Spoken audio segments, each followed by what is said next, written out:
Good morning. This is Shelton Adams. My name is Jen, and I'm going to be doing a small recording, basically with a couple questions, interviewing you regarding Dr. Pat, and so everybody out there can see that he does have a good heart and he wants to help people. Not many doctors out there wouldn't help people the way he does, and basically just so you can give your input on Dr. Pat. Are you ready?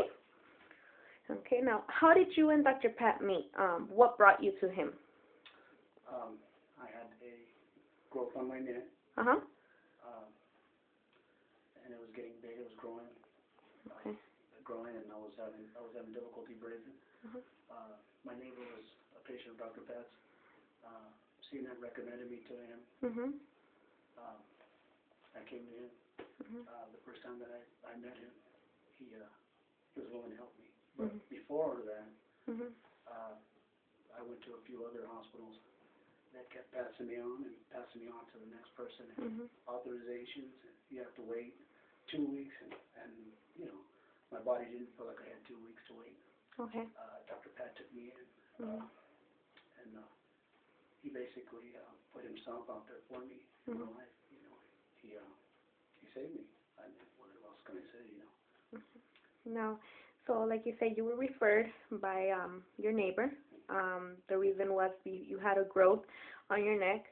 Now, what was that growth? What did Dr. Pat diagnose you with, or what did they tell you it was? This is lymphoma. Lymphoma. I had a growth on my neck, which was making it difficult for me to breathe. Okay. I mean, literally, each day that I waited, I could feel myself slipping away. I would say, you know, I couldn't breathe.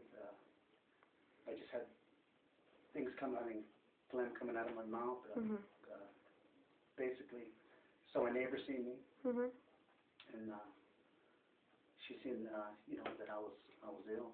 She said, you know, I'm seeing a doctor up here on Foothill, Upland. His name's Dr. Pat, and you know, after being passed off by these hospitals and having to wait for authorizations and everything, he took me in, and he got right on it. He didn't wait, because if he would have waited, you know, I wouldn't be here today. Okay.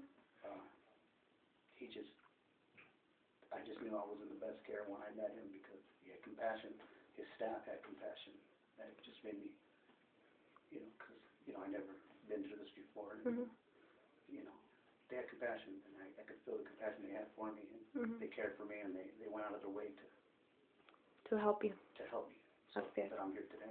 Now, what were your previous experiences before you came to Dr. Pat? I understand, like you were telling me earlier, that you felt like you almost had to go in front of the hospital to lay down in front of them just so you can get admitted. I literally, that was really an honest-to-God thing because I could not breathe. And I was telling the doctor that I couldn't breathe, and that, you know, the night before, my wife would have to stay up with me, and there would be periods in my sleep where I wouldn't be breathing. They would have to wake me up. And I was being passed on 2 weeks for pre-authorization. Your insurance, you know, you have to wait here and transfer from one doctor to the other. And I literally told them that I might have to just go. They wouldn't admit me. They wouldn't admit me. I needed to be admitted because I can't breathe. And I was being passed on from one level of the hospital to the next another level. And they wouldn't communicate with me. And just passed me off, and then I had to sit at a reception desk waiting to get an appointment for 2 weeks. I didn't have 2 weeks. My body didn't feel like it had 2 weeks. You felt your body slipping away. And I was at a point where I was going to lay down in front of the hospital and dial 911 because that's how bad I felt. Wow, that's very crazy. Now,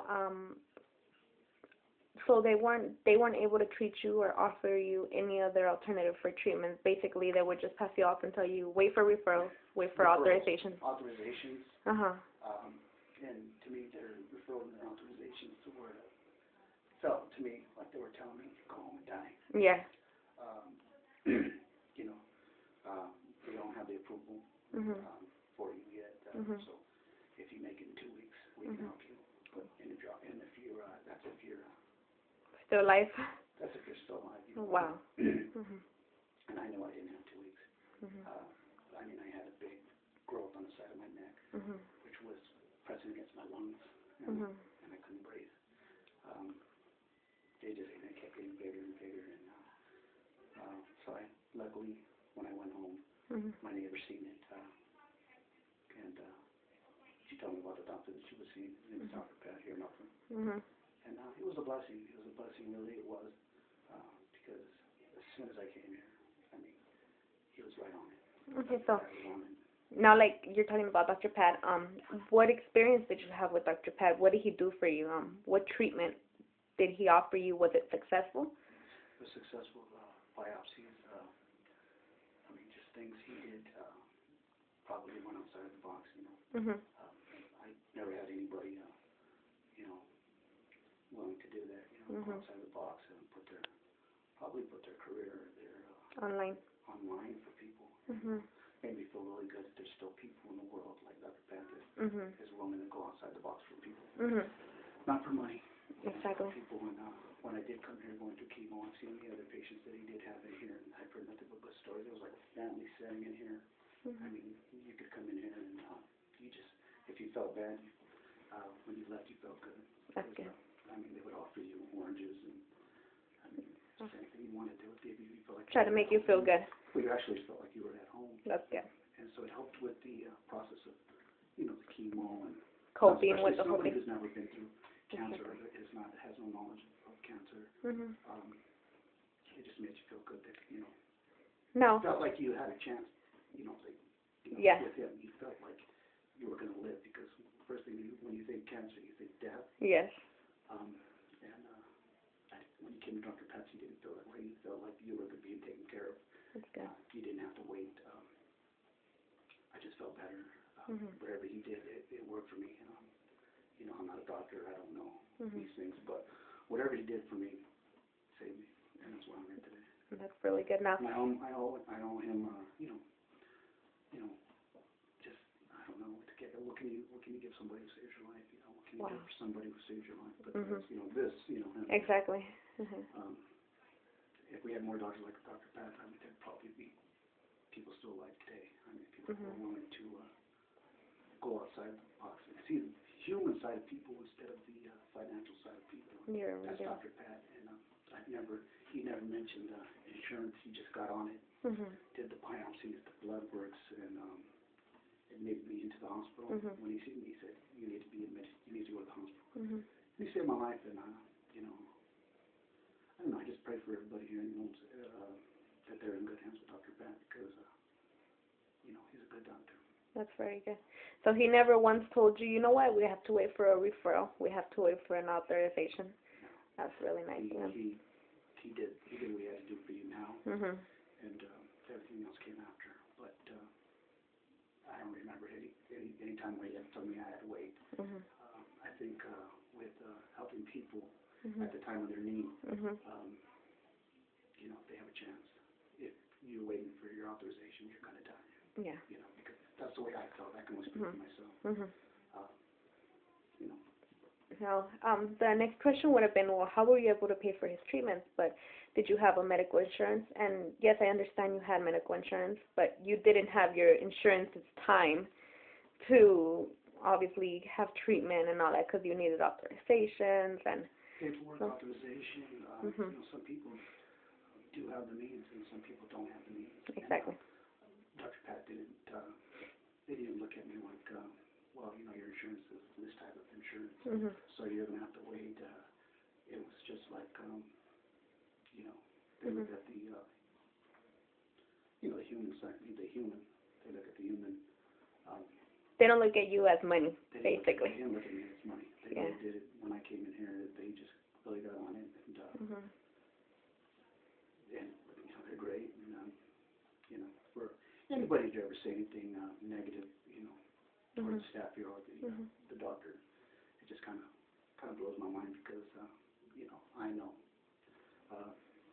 my neighbor knows that Dr. Pat has been there for us, and the reason why we're here today is because of Dr. Pat. And And you know, it's kind of, you know, I don't want to make it seem like that's just the way it is. Yeah. I wouldn't be here. What's your life? Obviously, I think Yeah. I think anybody would make it Well, that I way. had two young kids at the Yeah. time. My daughter and my son, and I, was just desperate to survive, almost just desperate to stay alive for them. Mm-hmm. He made it possible. I'm sure they're thankful that you're here today too. That's very good. I don't want to get like sound now emotional. Yeah. I don't want to because it's like, but that's a rare chance. Yeah. Like it's rare to find somebody who, because I've heard a lot of stories about people waiting. Yeah. Yeah. We see it every day. Yes. People waiting and dying because they're waiting. Exactly. If you can help people when they need it in the beginning, they have a better chance of survival than waiting for an authorization. You're right. They need to change something about that. This man don't need to be in trouble. He needs to be. Yeah. And people need to see that. Not praised, but he just needs. Basically, people just need to see that it's not all about the money. It's not all about the money. Yeah. It wasn't all about the money here. They've never asked me for anything here. They just see me as human. Help me. The doctors where he sent me to, Pomona Valley, they were great too. I mean, everybody that was lined up with Dr. Pat was just the whole experience was. Even the chemo, it just, I hear a lot of stories about chemo and how it's horrible and people really getting sick. And I'm going to tell you, I don't know if it had to do with God and it had to do with Dr. Pat. It had to do with God using Dr. Pat as a tool to help people because I didn't feel anything. To be honest with you, I really didn't feel anything. And that's why I'm here today. This is 2006. We're 2012. That's good. And I feel great. Besides the little issues that I do have, checkups. But that was the main issue. And I haven't had any problems since. Okay. Now, if you don't see him now, or if you didn't see him then, what other choices do you have, or would you have had for treatment? Excuse me. If I didn't see Dr. Pat, I'd be dead. 2006, I think that would have been on my gravestone. 2006, I don't know what month, but. So now, you said 2006. So how long have you been Dr. Patients now? Dr. Pat Patients. Well, 2006 to now. Yeah, so wow, you're 6 years. 6 years. That's cancer-free, and so far everything's good. That's good. I feel great. I'm able to, do things with my children. Sometimes I reflect. I think about it. It's a horror thinking about that. There is some people out there that look at you as money. Yeah. Or if you don't have money, that you're just, Yeah. you're a statistic. They didn't make me feel that way. I felt like a person. I felt like I was rich, like like anybody else. Yeah. I had the way they took care of me. To be honest with you, and that's not blowing it up. I just felt like I was the president. Yeah. Taking care of me. Yeah. They took care of me. Him and the staff back in 2006. They were just compassionate and for anybody who's had cancer or went through that. You were as important as everybody else. Yeah, you were just somebody else. And I felt at the time that I didn't have the, I don't have a lot of money, but I felt, oh man, I'm going to be a statistic. I've heard horror stories about people, cancer. Because like you said, once you hear cancer, you hear it's death. That was death. Yeah. My whole world just kind of crumbled. My whole world crumbled. And when I heard that, and what can you say? Yeah. I mean, they saved me here, this office right here, Dr. Pat. So I don't know, I'm just grateful to be here. No, that would have been my last question. Oh, well, last but not least, are you happy with the care he has provided to you? Would you recommend him? I recommend people every day. I have people, family members who, ask me for Dr. Pat's number and so that they can have a chance. Some people have been to other doctors where there are different stages of the cancer. But I tell them, hey, just I don't know. I mean, go to him and see what he can. He's not, he can't fix it. He can't fix everybody, but, Mhm. you know, he tries. Yeah. And when I was in the hospital, too, I never understood how he could do it Yeah. so many places At once. at one time. Yeah. I even seen him at a stoplight on one of these busy streets one time. He was in deep thought. I seen him and I was looking, and we even honked the horn because he was in, he was like he was thinking about his next patient. Yeah. But that's You know, that's Dr. Pat. and that is real. Yeah. And that's not like just trying to, you know, Mm-mm. that is really, that is real. I feel like Dr. Pat is like my, like a family member, you Yep. know, like a family member, not just a doctor. He listens to you, everything. He takes your input on anything you have to say, on thought. Yeah. Yeah, I mean, the guy is, I don't know, he's just a very rare individual. But I'm pretty sure there is a lot of good doctors out there too. Mhm. But this is the one I found. Mhm. They're just rare out there. It really is because Yeah. it's all about money for people. Exactly. You know, the best country on earth. You know, well, in the richest country, I Mhm. would say. You know, people should have the right to life. You know, Mhm. they should have the right to have a chance. Mhm. Not waiting for authorizations. You know, they have to go through their process, choose process. But you know, people need help. That should be a priority. Yeah. And then it should be, but you're right. You go into a hospital and they'll ask you for your insurance before they ask you how are you feeling. Yeah. You know, basically, really, I mean, for anybody who's ever gone through that, Yeah. it's that's like, I mean, for somebody to tell you when you're telling them, hey, you know, I don't feel, you know, sometimes I think as humans, we know when our body's about to give, Mhm. and we, you know, we start praying and Mhm. you know, God, you know, we. You just start hoping that something will come down and help you because you know probably the doctors won't. And that really was a blessing. Yeah. That's really real. That's really real. That I was grateful to you know Have encountered him. have encountered him. Yeah, that my neighbor lived right next to me too. Mhm. Be able to tell me, hey, you know, because I was going everywhere else, but he was right here in my backyard, you know, and to know that you know he was the one that saved my life is always being dead to, you know, not dead to, just grateful.